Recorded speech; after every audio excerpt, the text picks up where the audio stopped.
আবারও বাংলাদেশের মুক্তিযুদ্ধকে ভারতের যুদ্ধ বলে দাবি করলেন ভারতীয় প্রধানমন্ত্রী নরেন্দ্র মোদী। মোদীর দাবি, ৭১-এ পাকিস্তানি বাহিনীর বিরুদ্ধে যুদ্ধে জয়টা বাংলাদেশের নয়, মূলত ভারতের জয় হয়েছিল। ১৬ই ডিসেম্বর মহান বিজয় দিবস। বাংলাদেশের জন্য এই দিনটি বিজয়ের দিন, আমাদের স্বাধীনতার দিন।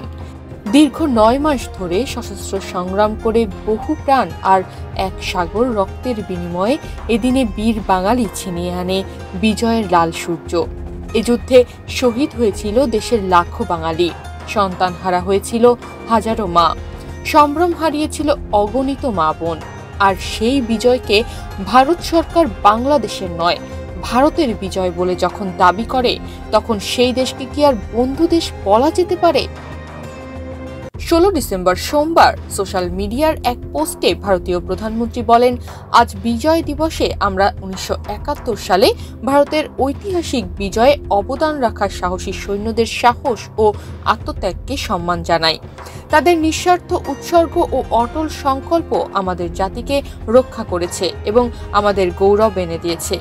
এই দিনটি তাদের অসাধারণ বীরত্ব এবং অদম্য চেতনার প্রতি শ্রদ্ধাঞ্জলি। তাদের আত্মত্যাগ চিরকাল প্রজন্মকে অনুপ্রাণিত করবে এবং আমাদের জাতির ইতিহাসে গভীরভাবে গেঁথে থাকবে।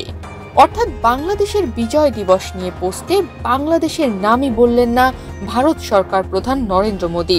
পোস্টে সুকৌশলে বাংলাদেশের মুক্তিযুদ্ধকে ভারতের যুদ্ধ বলে দাবি করেছেন নরেন্দ্র মোদী।